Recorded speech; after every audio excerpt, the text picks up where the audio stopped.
and high water. It's a perfect combination. You don't have to do any work. Mother Nature's doing all the work for you, and the winds continue. And the winds are blowing in dust.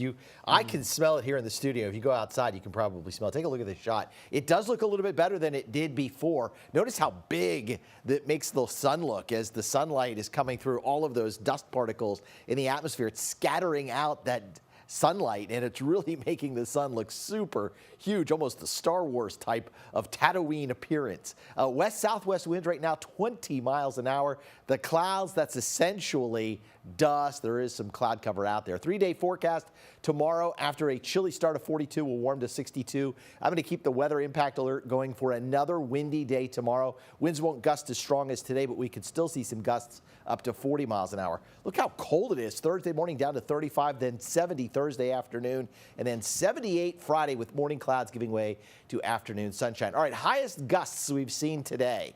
51 miles an hour in Tyler, 74 out at Dallas, and 73 at Waco. What a windy day, and the wind advisory will continue through 6 o'clock tomorrow thanks to these strong winds as we have big high pressure building in from the west, low pressure, and it's creating this very strong wind that we're seeing across the area. These are sustained winds, all right? So these are averaged for over 7 minutes, and then you get the sustained average. And 32 miles an hour right now at Palestine, 18 miles an hour at Longview, 19 miles an hour down in Lufkin. You can hear the wind just pouring across our roof.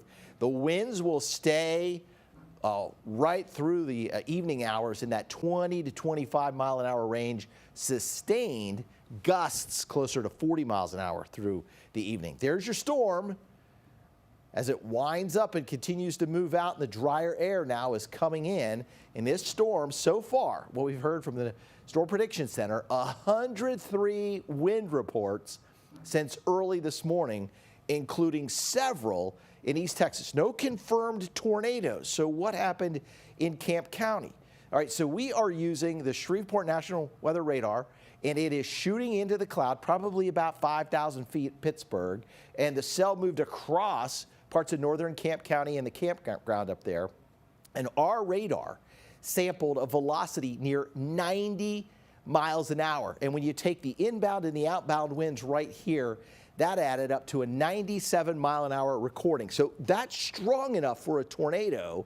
We just have to see if down on the surface, if the Weather Service goes out there and surveys tomorrow to see if it is a confirmed tornado. Certainly strong enough, but again, we're sampling at a higher level in the atmosphere, but it didn't take, it's still a lot of damage. So regardless of what it was, straight line winds or tornado, there was a lot of damage up there. And unfortunately, a few folks hurt, but everybody's okay as far as we know. 60% chance of rain Saturday. That's your next chance of rain. Otherwise, it's a fairly dry 7-day period. All right, so clear tonight.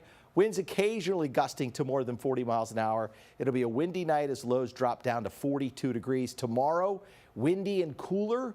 Lots of sunshine and a high up to 62. Our Baylor Scott & White Texas Spine and Joint Hospital 7-day forecast, 70 Thursday, 78 Friday. Don't forget to spring forward Saturday night. 60% chance of showers during the day, waking up to a chilly start Sunday, 41, and then warming back up Monday and Tuesday with an hour later sunset both Monday and Tuesday. And don't forget, a week from Thursday, March 13th at 6:30, it's our Extreme East Texas Storms, Surprises, and Safety. Sarah Blue working on a story about how artificial intelligence could be used in the future. Researchers at the University of Texas are looking into that, and she'll have the full report coming up Thursday on Storm Surprises and Safety at 6:30, March 13th.